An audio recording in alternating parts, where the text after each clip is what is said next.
Hello, everyone. It's a really great honor for me to be here presenting my work today.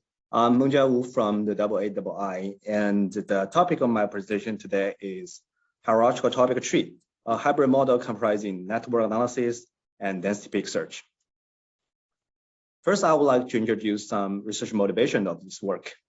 Hierarchical structure is really universal and common phenomena in knowledge composition and classification. As you can see, I put two examples here. The left one is from the computer science domain, which is the ACM computing classification system. And I think this system is familiar to most of us. On the right side, this one is from the medical domain, which is the medical subject headings. Even though they're from two different domains, they both share a feature that they partition topics into different layers. When you look at the higher layer topics, you will find the topics are really general and common. And when you dive into the deeper layer, you'll find the topics becoming more and more sophisticated and more concrete. So such knowledge hierarchies can really benefit those new researchers in this field to know what's happening in this field and what kind of directions you want to follow if you need to proceed your current direction. Okay. However, constructing such knowledge hierarchies manually is always time-consuming and require a large amount of domain knowledge. So here we were just wondering that if there is an automatic way to construct such topic hierarchies. So in this work, we develop a hierarchical topic tree model that can identify the topic hierarchies automatically from the scientific literature. In other simpler words, we can just use this method to read a large amount of papers for you and then conclude what's the topic hierarchies in this field and what type of topics you want to follow in your future. Let's see how it works. We use this flowchart to demonstrate how our methodology works. We start with a collection of scientific documents and then use term extraction to extract those scientific terms in the papers and construct a Hierarchical network. Every node in this network represents a scientific term. And then here comes with our core algorithms, which are density peak search algorithm and overlapping communication allocation algorithm. The first one is used to identify the cluster centers, and the second one is used to allocate the rest nodes to the identified cluster centers appropriately. Okay, let's see how this goes. First, use density peak search algorithm. We can identify the root topic. Let's say here we just find one root topic and all the other nodes are under the big umbrella of this root topic. Okay, so since there are no other root topic, we will again apply the density peak search to other nodes within the network, except for the root one. And then let's say we identify 3 child topics of this root topic, which are also nodes. And after this process, we use overlapping community allocation algorithm to allocate all the other nodes to the 3 identified child topics. And you can see some yellow nodes are already allocated to one cluster exclusively, but there are also other nodes that are allocated to 1 or more, 2 or more clusters, like these ones. Okay, we call them topic overlaps. So the 3 clusters form the 3 child topics, and the other nodes form the topic overlaps between the sibling topics. And then the process iteratively applied to the network, and then we can see further child topics that are identified using those 3 first layer topics as their parents. All right, so the whole recursive process will terminate when no density peak can be searched. The ending criteria will be explained detailedly in our following slides. So the final output of this algorithm is this hierarchical topic tree. Here we see. Okay, let's go into the details of those 2 core algorithms. So first, density peak search. Density peak search was first proposed in 2014 on Science. So it's essentially assumptions for clustering are that first, a cluster centroid should be characterized with a high data density. And the second one, it should be as far as possible to the other cluster centroids in the all the data points.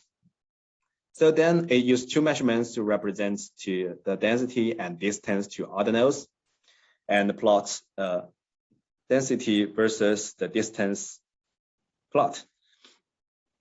And on the top right corner of this plot, those data points are recognized as the cluster centroids. So they, following this process, they will complete the clustering algorithm. So the advantages of these algorithms are, first, it's faster because it doesn't require any iteration and it's a one-off clustering algorithm. And the second one is that it's more accurate compared to other density-based algorithm.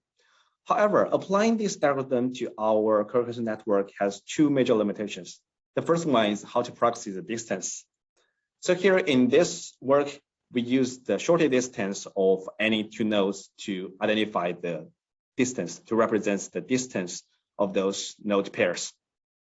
Like for the directed connected pairs nodes, the length of the edges connecting them represent the distance. And for the two nodes that are not connected to each other, also there will be a shortest path among them. If the network is disconnected, then every component of the network will be processed as an individual branch in our final hierarchical topic tree. So the first issue is solved.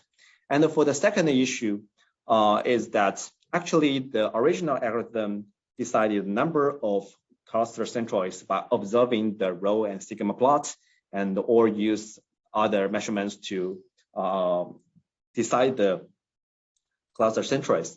However, that would introduce really bias into the final clustering process. So in this work, we modify it by using the k-nearest neighbor high density to proxy its local density. And then we added an additional design for hierarchical topic tree. That is, the distances between sibling nodes should be larger than its parent nodes. So it raised the threshold of being density peak here. All right, so the second issue is also solved. Now the method can be adaptive to the most of scenarios. And the second algorithm is overlapping communication allocation algorithm.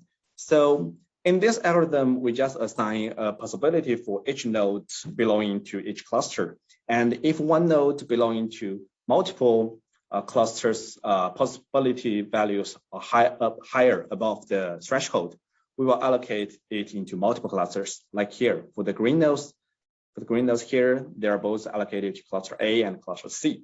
So those are called topic overlaps. And finally, we use a case study to demonstrate the utility of our algorithm. We collect the ESI top papers in the recent 10 years in computer science domain of 6,000 records. And then we extract the terms from those records and construct this Hierarchical network. Following this process, we decide the optimal value of K using a plot of K versus the identified first layer topic terms. And then we find 10 is the optimal value for this case. After the whole algorithm running process, we generate this hierarchical topic tree. Let's have a closer look at this tree, and we can see there are 6 first layer topics, which are deep learning, optimization algorithms, problems, decision-making, operating system, Internet of Things, and closed loops, which represents the 6 major directions in this field. And there are also topic overlaps, indicating that there are interactions between those 6 major topics.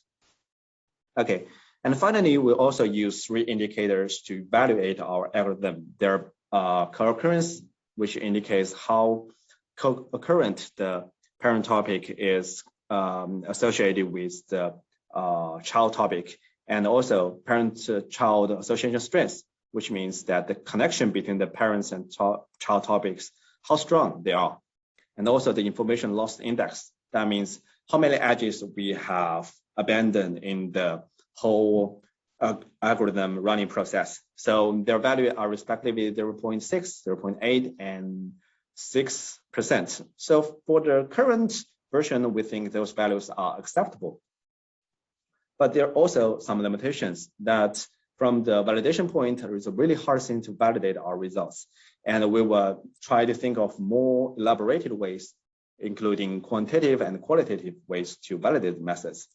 And the future study, we will use larger data set and use more heterogeneous information, and also involve time factors to make this model dynamic. And by the way, this paper was submitted to ISSI 2021, which is a top conference in our domain and won the Students Travel Award of the Year. All right, that's all. Thank you, and I will welcome any comments or suggestions.